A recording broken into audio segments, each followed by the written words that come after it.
မင်္ဂလာပါဗျသရက်ရှူကနေပြီးတော့ပြန်လေကြိုဆိုလိုက်ပါတယ်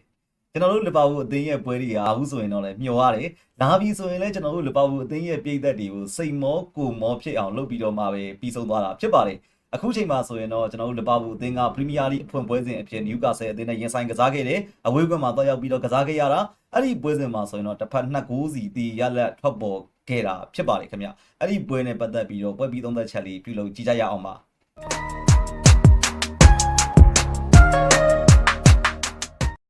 ါဟုတ်ကဲ့ပါအဲ့တော့စောစောလေးရပဲကျွန်တော်တို့လီဗာပူးအသင်းကနယူကာဆယ်အသင်းကိုအဝေးကွင်းမှာတွားရောက်ပြီးတော့ရင်ဆိုင်ကစားခဲ့ရတယ်အဲ့ဒီပွဲစဉ်မှာဆိုရင်ဒီနယူကာဆယ်အသင်းဘက်ကဒါတိုက်စစ်မှုကျွန်တော်တို့အန်တိုနီအလန်ကာပြီးကြလို့ရှိရင်ကျွန်တော်တို့ဝီလောတို့ရဲ့သွင်းဂိုးတွေနဲ့အတူတူဥဆောင်ခဲ့ပြီးတော့လီဗာပူးအသင်းကကိုရီဂက်ပိုရဲ့လှပတဲ့အဝေးကန်ချက်ပြီးကြရင်ကျွန်တော်တို့ပွဲပြီးကန်ဒီမှာပဲဗီတာမူညိုရဲ့ဒီတိုးထွက်တဲ့အနေထားကနေပြီးတော့ရရှိခဲ့တဲ့ပင်လေဒီကိုဒိုမနစ်ဆိုဘိုစလိုင်းကအဆုံးသတ်ပြီးတော့ချီပါကိုသွင်းယူနိုင်ခဲ့လို့ကန်ကောင်းထောက်မစွာနဲ့တီတမတ်ရရှိခဲ့တယ်လို့ဆိုရမှာဖြစ်ပါတယ်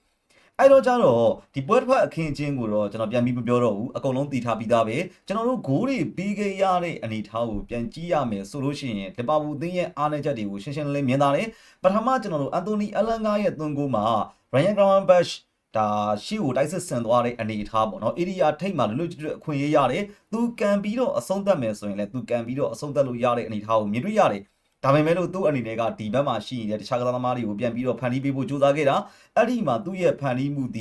ီတတရမဖြစ်ခဲ့ဘူးအဲ့ဒီရနေပြီးတော့နယူကာဆယ်အသင်းကကောင်တာပြန်ပြီးတော့ဆင်သွားခဲ့တာအဲ့တော့အန်တိုနီအလန်ကာပြေးထွက်သွားတဲ့အနေအထားကိုမလော့စ်ကာကတ်နဲ့ဘာဂျီဘန်နိုင်တို့လိုက်ခဲ့ပေမဲ့လို့နှစ်ယောက်စလုံးကအန်တိုနီအလန်ကာရဲ့မြန်နှုံးကိုမှီခဲ့ခြင်းမရှိဘူးဒါကမလော့စ်ကာကတ်ကပုံမှန်အားဖြင့်အရန်ကြီးဟိုဒီအီလန်ကာလို့လောက်စပီကောင်းတဲ့ကစားသမားမဟုတ်ဘူးဆိုရင်တောင်မှဘာဂျီဘန်နိုင်ရဲ့စပီကတစ်ချိန်လုံးကဆိုရင်တော်တော်လေးကိုကြောက်စရာကောင်းတဲ့အနေထားဒါပေမဲ့အခုလက်ရှိမှာဆိုရင်တော့အန်တိုနီအလန်ကာကိုမှီခဲ့ခြင်းမရှိဘူးပေါ့နော်အဲ့တော့ကြတော့ဒါကျွန်တော်တို့အသင်းရဲ့နောက်တန်းမှာတော်တော်လေးအားနေရတာကိုမြင်တာလေဒုတိယသွင်းဂိုးမှာဆိုရင်လည်းထိုနည်း၎င်းမင်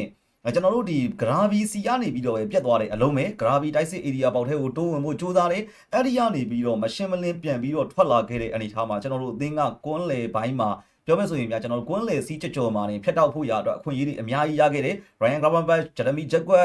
်ပြီးကြရင်ကျွန်တော်တို့ထပ်ပြီးတော့ကြတော့ဘာဂျီဘန်နိုင်တခြားသောကျွန်တော်တို့ညာနောက်ခံလူတွေရောကြံနေသေးတာဖြစ်တယ်ဒါဒီလိုအလုံးမျိုးကိုတောင်မှမဖြတ်နိုင်ခဲ့လို့ဝီလောကသွင်းယူသွားခဲ့တာဖြစ်တယ်အဲ့တော့ပြောရမယ်ဆိုရင်တော့ကျွန်တော်တို့အသင်းရဲ့ခံစစ်ပိုင်းအားနည်းမှုကရှင်းရှင်းလင်းလင်းမြင်သာခဲ့တာဖြစ်တယ်ပထမပိုင်းကစားဟန်တစ်ခုလုံးကိုပြန်ပြီးတော့ခြုံကြည့်ရမယ်ဆိုရင်လီဗာပူးအသင်းမှာကျွန်တော်တို့ဖူးဘတ်တစ်စုံကလုံးဝကိုအလုံးမဖြစ်ခဲ့ဘူးကျွန်တော်တို့ဘယ်ချမ်းမှာပွဲထွက်လာခဲ့တဲ့မလော့စ်ကာကတ်နဲ့ညာချမ်းမှာပွဲထွက်လာခဲ့တဲ့ဖရင်ပေါင်တို့နှစ်ယောက်ကတော်တော်လေးကိုအဆင်မပြေခဲ့တဲ့အနေအထားကိုမြင်တွေ့ခဲ့ရတယ်ကွန်းလေဘိုင်းမှာကလည်းအန်တိုနီအီရာအိုလာအနေနဲ့က၄နှစ်3တစ်ကိုအခြေခံထားတဲ့အနေအထားမှာတပည့်ပိုင်ပေါ်မှာဒိုမနစ်ဆိုဘိုစလိုင်းနဲ့ကျွန်တော်တို့ Ryan Gravenberch ကိုတည်ထားတယ်အဲ့ဒီအနေထားမှာကျွန်တော်ဒီနေ့ပွဲစဉ်ကိုကြည့်ရတဲ့လောက်က RGB ကပို့ပြီးတော့တိုက်စစ်ကိုလိုက်ပါမှုများနေတယ် Dominic Szoboszlai ကနောက်ကိုကြံနေခဲ့တဲ့အနေထားမှာပြန်ပြီးတော့ဒီ defensive ကိုပြန်ပြီးတော့ကာဗာမပေးနိုင်တဲ့အနေထားတွေကိုအများကြီးကိုမြင်တွေ့ခဲ့ရတာဖြစ်ပါတယ်အဲ့တော့ကြတော့ဒီတိုက်စစ်ပိုင်းကကစားသမားတွေကလည်းကွန်းလေကိုပြန်ပြီးတော့ဆင်းကူတယ်ကွန်းလေကစားသမားတွေကလည်းနောက်တန်းကိုပြန်စိတ်မချလို့ဆင်းကူတဲ့အနေထားကနေပြီးတော့ပထမပိုင်းကတော့ရုန်းကန်နေရတာပဲတော်တော်လေးကိုစူးစူးဝါးဝါရုန်းကန်ခဲ့ရတဲ့အနေထားတစ်ခုလို့မြင်နေတနည်းအားဖြင့်ဝါအစီးပြည်တို့ကိုကစားနေခဲ့တာဗျကွန်းလဲမှာကစားသမား17ယောက်ရှိပေမဲ့လို့အဲ့ဒီ17ယောက်လုံးကတသင်းတဲ့အတွက်တစုတစည်းတဲ့ကစားနေတယ်ဆိုတာထက်တယောက်တသင်းစီကစားနေတယ်လို့ကိုဆိုရလောက်အောင်အထီကိုစိုးဝါကစားနေခဲ့တာပေါ့နော်အဲ့တော့ဒုတိယပိုင်းပြန်ဆလာတယ်ထွေထူးပြောင်းလဲမှုတွေဘာမှမလုပ်ခဲ့ဘူးဒီတိုင်းပဲပြန်ပြီးတော့ကစားလာခဲ့တယ်အဲ့ဒီအနေထားမှာကျွန်တော်တို့အသင်းကပြန်ပြီးတော့ရုန်းကန်ရတယ်ဆိုရင်ပဲလို့အနေငယ်လေးပြန်ပြီးတော့အခြေတည်ငြိမ်လာတဲ့အနေအထားလေးတွေမြင်တွေ့ရတယ်အဲ့ဒီကနေပြီးတော့ရီယိုအန်ကူမိုဟာကိုထုတ်ပြီးတော့လူစားလဲမှုလုပ်တယ်ဗီတာမူညိုဝင်လာတယ်အဲ့ဒီအနေထားကပွဲအလဲပြောင်းတော်တော်လေးဖြစ်စေတယ်ကွန်းလယ်ဘိုင်းမှာကလည်းဖလော်ရီယန်ဘစ်ကိုထုတ်ပြီးတော့အလက်ဇက်မက်ကလစ်စတာဝင်ရောက်လာခဲ့တဲ့အနေအထားကိုမြင်တွေ့ရတယ်အဲ့တော့ဒိုမနစ်ဆိုဘိုစလိုင်းကတန်ရိုးဖြစ်ပြီးတော့ RGB နဲ့အလက်ဇက်မက်ကလစ်စတာနဲ့ကတပယ်ပိုင်ဝန်းမှာသွားပြီးတော့ထိုင်တဲ့အနေအထားအဲ့ဒီအနေအထားမှာလီဗာပူးသင်းကပြန်ပြီးတော့လှုပ်ခတ်လာခဲ့တဲ့အနေအထားလေးတွေကိုမြင်တွေ့ရတယ်ပေါ့ဗျာအဲ့တော့ကျွန်တော်တို့ဒီပွဲကိုပြန်ပြီးတော့ကြည့်မယ်ဆိုရင်လီဗာပူးအသင်းရဲ့လိုအပ်ချက်တွေကိုရှင်းရှင်းလင်းလင်းကိုမြင်သာတဲ့အနေအထားမှာရှိတယ်ကျွန်တော်တို့နောက်တန်းကလက်ရှိမှာကျွန်တော်တို့အာရူဟိုဝင်ရောက်လာတဲ့အနေအထားမှာတော်တော်လေးကိုမမထန်ထန်နဲ့ဖြတ်ထုတ်မှုလေးတွေကိုပြန်ပြီးတော့မြင်တွေ့ရတယ်ပေါ့နော်အဲ့တော့ဂျက်ကွက်နဲ့အာရူဟိုနဲ့ကိုပြန်ပြီးတော့ကြည့်ရမယ်ဆိုရင်တော့ကျွန်တော်ရဲ့ personal အမြင်အရဆိုတော့ဒီပွဲမှာကျွန်တော်အာရူဟိုသဘောကျတယ်ကျွန်တော်တို့အသင်းရှိမှာကျွန်တော်အလက်ဆင်ဘက်ကပြောတော့ကပေါ့နော်အာရူဟိုလိုကစားသမားမျိုးကိုလိုအပ်တယ်ကျွန်တော်တို့အသင်းရဲ့နောက်တန်းမှာမထန်ထန်နဲ့ aggressive ဆန်ဆန်ကစားမဲ့ကစားသမားမျိုးကိုလိုအပ်တယ်ဆိုပြီးတော့အလက်ဆင်ဘက်ကပြောခဲ့ဘူးလေ အဲ့တော့ကြတော့အခုဒီနေ့အာရူကိုဆော့သွားတဲ့ပုံစံကလည်းနောက်တန်းမှာမမထန်ထန်ရှိတယ်ဂျက်ကွက်လူအငိမ့်ဆော့နေတယ်ဆိုတဲ့ပုံစံမျိုးထက်အာရူဟိုကတော်တော်လေးကို aggressive ဖြစ်ဆော့သွားတယ်အဲ့လိုကစားသမားမျိုးလိုအပ်တယ်တနည်းအားဖြင့်ကျွန်တော်တို့ဒုတိယပေးလိုက်ရတဲ့ဒီဝီလော့ရဲ့သွန်းကိုမှာဆိုလို့ရှိရင်ဘန်တိုင်းရဲ့နေရာမှာအာရူဟိုဆိုရင်တော့မှကျွန်တော်ဂိုးပေးရလိမ့်မယ်လို့မမြင်ဘူးပေါ့နော်အဲ့တော့ဒီနေ့ပွဲစဉ်မှာအာရူဟိုမစိုးဘူးဒုတိယပိုင်းကိုပြန်ကြည့်မယ်ဆိုရင်တော့ဖူးဘက်တစ်စုံကအရန်ကြီးကောင်းလာတယ်မဟုတ်ရင်တောင်မှသူတို့ရဲ့ပုံမှန်အနေထားလေးတွေကိုပြန်ရောက်လာရလို့မြင်တယ်ကာကတ်စကောဖရင်ပေါင်2ယောက်လုံးပေါ့နော်ဒါပေမဲ့ဒီတက်ပူပြီးတော့တိုးတက်ဖို့လိုအပ်နေသေးတယ်ဆိုတာတော့အများကြီးမြင်သာပါတယ်အထူးသဖြင့်ကျွန်တော်တို့အီရာအိုလာရဲ့ defensive က structure မကြသေးဘူးဖောင်မမှန်သေးဘူးဆိုတာကိုတော့ကျွန်တော်တို့ခံစားရတယ်ပေါ့ဗျာအဲ့တော့ကျွန်တော်တို့ကွင်းလေပိုင်းကိုပြန်ကြည့်ရအောင်ဗျာကွင်းလေပိုင်းမှာကလီဗာပူးအသင်းနဲ့ပတ်သက်ပြီးတော့ကျွန်တော်တို့လီဗာပူးပြည်သက်တွေရောဘောလုံးသုံးသက်တဲ့လူတွေအများကြီးရောသုံးသက်ထားခဲ့တာကဒါဖာဘင်ကိုထွက်သွားပြီးတဲ့နောက်ပိုင်းမှာလီဗာပူးအသင်းက defensive midfielder တယောက်ကိုပြန်မခေါ်ခဲ့ဘူးပေါ့နော်အဲ့ဒီလိုအပ်ချက်ကအခုအချိန်ထိရှိနေသေးတာဖြစ်ပါတယ်ဒါဒီနေ့ပွဲမှာဆိုရင်လည်းကျွန်တော်တို့အသင်းရဲ့ကစားသမားဟောင်းကြီးပေါ့နော်တိုက်စစ်မှုဟောင်းကြီးဒန်နီယယ်စတာရဲ့အနေနဲ့ကလီဗာပူးအသင်းရဲ့ defensive midfield ကတော်တော်လေးကိုအားနေနေတယ်အဲ့ဒီနေရာကိုကစားသမားဖြည့်တင်းသင့်ပါတယ်ဆိုပြီးတော့ဒီနေ့ပွဲအပြီးမှာပဲတန်းပြီးတော့ထောက်ပြသွားတယ်အဲ့တော့ဒီနေ့ပေးလိုက်ရတဲ့ဂိုး2ဂိုးပေါ့နော်စောစောကဂိုး2ဂိုးကိုပြန်ကြည့်မယ်ဆိုရင်နှစ်ဂိုးလုံးက Ryan Gravenberch စီမှာအခြေခံခဲ့တာပဲဂရာဗီတိုက်စစ်ကိုလိုက်ပါသွားတယ်ဆိုပိုစလိုက်နောက်ကိုပြန်ပြီးတော့ကူရမယ့်အနေထားနောက်မှပြန်ပြီးတော့ကြတော့ဒီ DM နေရာမှာသူဝင်ပြီးတော့ကာဗာလုံးရမယ့်အနေထားမှာကာဗာလုံးပြီးနိုင်ခဲ့ခြင်းမရှိဘူးဒါကကျွန်တော်တို့ PSG အသင်းရဲ့ကွင်းလယ်ကိုကြည့်ရင်မြင်သာတယ်ပေါ့နော် PSG မှာဆိုလို့ရှိရင်တပယ်ပိုင်ဘောမှာဆိုလို့ရှိရင်ကျွန်တော်ဂျာဝူနီဘတ်နဲ့ဗတင်ညာနဲ့ဆော့တယ်အဲ့ဒီနှစ်ယောက်ကတယောက်နဲ့တယောက်ကအတက်အဆင်းကလုံးဝမှchemistry မိတယ်ဗျာဒါပေမဲ့လီဗာပူးအသင်းမှာကြတော့ဒီနေ့ပေးလိုက်ရတဲ့နှစ်ဂိုးလုံးကအဲ့ဒီ chemistry ကိုလုံးဝမမိခဲ့ဘူး RGB တက်သွားတဲ့အနေထားမှာ Dominic Szoboszlai ကနောက်ကိုကြံနေခဲ့ရမယ့်အနေထားမှာနောက်ကိုပြန်ပြီးတော့ကာဗာမပေးနိုင်ခဲ့ခြင်းကပို့ပြီးတော့အရေးကြီးခဲ့တယ်လို့ကျွန်တော်မြင်တယ်အဲ့တော့ကြတော့ဒီကွင်းလယ်နဲ့ပတ်သက်ပြီးတော့ပြောရမယ်ဆိုလို့ရှင်တော့ကျွန်တော်အမြင်အရကတော့ defensive midfielder တယောက်ကအခုချိန်ကြီးလိုအပ်နေတော့မယ်ဒါပေမဲ့တစ်ချက်စဉ်းစားကြည့်ရမှာက Alexis McAllister ရဲ့အနေထားပေါ့နော်မာကာရဲ့အနေထားမာကာရှိနေတာဖြစ်တဲ့အတွက်ကြောင့်မလို့မာကာ Ryan Gravenberch တွဲမယ်ဆိုရင်တော့ Alexis McAllister ကိုယ်တိုင်လည်းပြောခဲ့ဘူးတယ်သူကတပယ်ပိုင်ပေါ်မှာအာသန်နဲ့နှစ်ယောက်လုံးကိုဒီပြောမဲ့ဆိုရင်နှစ်ယောက်တွဲကစားရတဲ့အနေထားမှာအတက်အဆင်းတယောက်နဲ့တယောက်နားလည်မှုရှိတိုးရတဲ့အနေထားကိုသဘောကျတယ်ဆိုပြီးတော့လည်းသူပြောခဲ့ဘူးတယ်ပေါ့နော်အဲ့တော့ကျွန်တော်တို့ဒီကွန်းလယ်ပိုင်းမှာမာကာနဲ့ Ryan Gravenberch နှစ်ဦးလုံးကိုသုံးမယ်ဆိုရင်တော့ Dominic Szoboszlai နဲ့ Florian Wirtz နှစ်ယောက်ထဲကတယောက်ကိုလက်လွတ်သွားရမှာအဲ့ဒီတစ်ချက်ကိုတော့စဉ်းစားကြည့်စရာရှိတယ်အဲ့ဒီလိုမဟုတ်ဘူးဆိုရင်တော့ defensive system midfielder တယောက်ကိုခေါ်ယူတာကအကောင်းဆုံးပဲဒါပေမဲ့အခုလက်ရှိ defensive midfielder တယောက်မခေါ်ဘူးဆိုရင်တော့နောက်ပွဲတွေမှာဒေတာဘောက်ကတော့မာကာနဲ့ဂရာဗီကိုပဲတွဲပြီးတော့အသုံးပြုတဲ့လို့မြင်တယ်အဲ့လိုမဟုတ်ဘူးဆိုရင် Dominic Szoboszlai နဲ့ Alexis McAllister နဲ့တွဲသုံးပြီးတော့ကြတော့ Alexis McAllister ကိုစစ်ရိုးမှာပဲအထိုင်ကစာ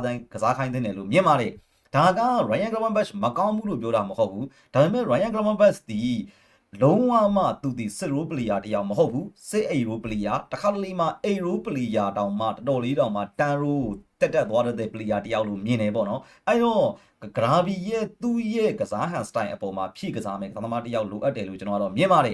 တိုက်စစ်ပိုင်းမှာကကျွန်တော်ဒီနေ့ကိုရီကပ်ကိုကိုသွင်းယူနိုင်ခဲ့တယ်အလက်ဇနာအီဆက်ဘာမှထူထူလုံးမပြနိုင်ခဲ့တဲ့အပြင်မှာဘောလုံးဖြုံးတီးတာတွေများတယ်ညာတောင်မှကျွန်တော်တို့ပြောရမယ်ဆိုလို့ရှိရင်ရီယိုအန်ကူမူဟာပွဲထွက်လာတဲ့အနေထားပါကျွန်တော်ယာတီဂျိုကလင်းကတောက်လျှောက်ဆိုသလိုသုံးသက်ခဲ့တဲ့အနေထားကအန်ကူမူဟာကိုညာချမ်းမှာလုံးဝထားကစားလို့မရဘူးဆိုပြီးတော့ကျွန်တော်တောက်လျှောက်သုံးသက်ပြခဲ့ဘူးတယ်အခုဒီနေ့ပွဲစဉ်မှာလည်းမြင်တွေ့ရတယ်အန်ကူမူဟာညာချမ်းမှာကစားသွားတဲ့အနေထားသည်ကျွန်တော်တို့ဗီတာမူညော့ခဏလာကစားသွားတဲ့အနေထားပို့ပြီးတော့ကောင်းတယ်ဗီတာမူညော့ကစားသွားတဲ့အနေထားထက်လီဝစ်ကူမက်ခဏလေးညာချမ်းထွက်ကစားတဲ့အနေထားပို့ပြီးတော့ထိရောက်မှုရှိခဲ့တယ်လို့ကျွန်တော်ကတော့မြင်နေ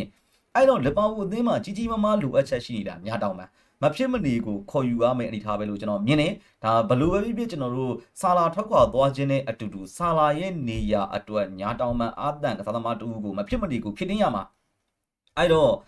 အဲ့ဒီအနေထားကိုတော့စောင့်ကြည့်ရမယ်ထပ်ပြီးတော့ကြတော့ကျွန်တော်အထောင်တိုင်းစစ်ကအလက်ဇနာအီဆက်နဲ့ပတ်သက်ပြီးတော်တော်များဝေဖန်ကြတယ်ပေါ့နော်အဲ့ဒီအနေထားမှာကျွန်တော်အမြင်ကတော့အီဆက်ကဒီနေ့ပွဲစဉ်မှာဖြုံးတီးခဲ့တာတွေများတာတော့မှန်တယ်ဒါပေမဲ့တိုက်စစ်မှုတယောက်အတွက်လုံလောက်တဲ့အခွင့်အရေးတွေရရှိခဲ့လားဆိုရင်တော့အားနေခဲ့ရလို့ကျွန်တော်မြင်တယ်။ဘာဖြစ်လို့လဲဆိုတော့ကိုရီကပ်ပိုးအနေနဲ့ကလည်းကန့်ရင်ဆိုင်လုပ်ပြီးတော့ကြာတော့သူ့အနေနဲ့ကံမှုကြိုးစားမယ်။တစ်ဖက်ကကျွန်တော်တို့ရီယိုအန်ကူမိုဟာအနေနဲ့ကလည်းကန့်ရင်ဆိုင်လုပ်ပြီးတော့ကံမှုကြိုးစားမယ်။အဲ့ဒီအနေထားတွေကြီးဖြစ်နေတဲ့အနေထားမှာ တိုက်စစ်ကိုကျွန်တော်တို့ chance creation လုပ်ပြီးနိုင်တဲ့ကစားသမားအဲ့လောက်ကြီးမရှိဘူးလို့ကျွန်တော်ကတော့မြင်တယ် Florian Big ကလည်းဒီနေ့ပွဲစဉ်မှာဗမာထရီတူတူလုပ်ပြနိုင်ခဲ့ခြင်းမရှိဘူးပေါ့နော်အဲ့တော့ဤဆက်အတွက်လုံလောက်တဲ့ဖန်တီးမှုတွေကညာတောင်ပန်းကစားသမားတအူရောက်လာမယ်ခုနကျွန်တော်ပြောတဲ့ကွန်းလေ DM ကစားသမားတအူရောက်လာမယ်ဆိုရင်တော့ကြံတဲ့ကျွန်တော်တို့တောင်ပန်းကစားသမားတွေကြံတဲ့ကျွန်တော်တို့ထပ်ပြီးတော့ကြတော့ဒီ attacking mid မှာဆော့တဲ့ကစားသမားတွေကနောက်တန်းကိုသိပ်ပြီးတော့ပြန်ပြီးတော့ကူစရာမလိုဘူးဆိုရင်တော့ e-set အတွက် chance creation တွေအများကြီးလုပ်ပြနိုင်မယ်လို့မြင်မိတာဖြစ်ပါတယ်အဲ့တော့အခုလက်ရှိက transfer window ပိတ်ဖို့ရာအတွက်တပတ်လိုအပ်သေးတယ်ပေါ့နော်အပြောင်းအရွှေ့နဲ့ပတ်သက်ပြီးတော့အတန်ထွက်နေတာလည်းရှိတယ်ဒါပေမဲ့လီဗာပူးအသင်းရဲ့တာဝန်ရှိတဲ့သူတွေအနေနဲ့ကလီဗာပူးအသင်းပေါ်ဘယ်လောက်ထိစေနာထားလဲဘယ်လောက်ထိသူတို့အနေနဲ့ကရည်ရွယ်ထားလဲဆိုတာကိုကျွန်တော်တို့မဖြစ်မနေစောင့်ကြည့်ရမယ်ဒီနေ့ပွဲစဉ်မှာအန်တိုနီအီရာအိုလာရဲ့ကစားဟန်အပေါ်မှာကအဲ့လောက်ကြီးလိုအပ်ချက်ရှိခဲ့တယ်လို့မမြင်ဘူးကစားသမားတွေရဲ့အနေထားကလိုအပ်ချက်တွေအများကြီးရှိခဲ့တာလို့ကျွန်တော်ကတော့မြင်တယ်အဲ့တော့ကြတော့အခုလီဗာပူးအသင်းမှာလိုအပ်နေတဲ့နေရာတွေကရှင်းရှင်းလင်းလင်းမြင်သာနေပြီတနည်းအားဖြင့်ကျွန်တော်ရီယိုအန်ကူမူဟာကိုညာတောင်မန်မှာအသုံးပြုပြီးတော့တရားစီလုံးသွားမယ်ဆိုရင်တော့လီဗာပူးအသင်းကချန်ပီယံလိဝင်ခွင့်တောင်မှအနိုင်ဖြစ်မယ်လို့ကျွန်တော်ကတော့ထင်တယ်အဲ့ဒီလိုပဲအဲ့ညာတောင်မန်ကစားသမားရောကွန်းလေ DM ကစားသမားရောမဖြည့်တင်းဘူးဆိုရင်တေးကြပါတယ်ချန်ပီယံလိဝင်ခွင့်မရဘူးလီဗာပူးအသင်းကအဲ့တော့တေးကြပေါ့ကျွန်တော်တို့လက်ရှိမှာအင်္ဂလန်ရဲ့အောင်မြင်ဆုံးအသင်းတစ်သင်းပရီးမီးယားလိမှာ20ကြိမ်ယူပြီးတော့စံချိန်ချိုးဖို့စူးစမ်းနေတဲ့အသင်းသေးကြတယ်ဆိုရင်တော့ညာတောင်မန်ကစားသမားတူကောင်းကောင်းတူနဲ့မဖြစ်မနေကွန်းလေ DM ကစားသမားတူကိုဖြစ်တင်ရမယ်လို့ကျွန်တော်အနေနဲ့မြင်မိတယ်အဲ့တော့လက်ရှိအချိန်ထိကတော့တိုက်စစ်ပိုင်းကတော့ကစားသမားတွေနဲ့တော့အတန်ထွက်နေတာရှိတယ်ကွန်းလေ DM ကစားသမားတွေနဲ့ကတော့အတန်ဝါတန်ဆိုတာလည်းဘာမှမသိဘူးလမိုင်းကာမာတာဆိုတာလည်းဘာမှမသိသေးဘူးပေါ့နော်အဲ့တော့ဘာပဲဖြစ်ဖြစ်ကျွန်တော်တို့အပြောင်းအရွှေ့ကိုဆက်လက်ပြီးတော့ရင်ခုန်ကြည့်သွားမှာဖြစ်ပါတယ်ဟုတ်ကဲ့ပါအဲ့တော့ကျွန်တော်တို့ညီကိုတွေအနေနဲ့ကရောလက်ရှိကျွန်တော်တို့နျူကာဆယ်နဲ့ပရီးမီးယားလိအဖွင့်ပွဲကစားပြီးသွားပြီအဲ့ဒီပွဲနဲ့ပတ်သက်ပြီးတော့ဘယ်လိုမြင်မိကြလဲလီဗာပူးအသင်းရဲ့လူစည်းရင်းမှာနီးပြကြီးအန်တိုနီအီရာအိုလာအတွက်ဘယ်နားတွေမှာလိုအပ်ချက်တွေရှိနေရလို့မြင်လဲလက်ရှိကျွန်တော်တို့နျူကာဆယ်နဲ့တည်ကြခဲ့တဲ့ပွဲနဲ့ပတ်သက်ပြီးတော့ကျွန်တော်ညီကိုတွေရဲ့အမြင်လေးရှိရင်လေကွန်မန့်ပေါက်ထဲမှာဝင်ရောက်ဆွေးနွေးပေးသွားကြပါဦးကျေးဇူးအများကြီးတင်ပါတယ်ခင်ဗျနောက်ဗီဒီယိုတွေမှာပြန်လည်ပြီးတော့ဆုံတွေ့ကြတာပေါ့ဗျ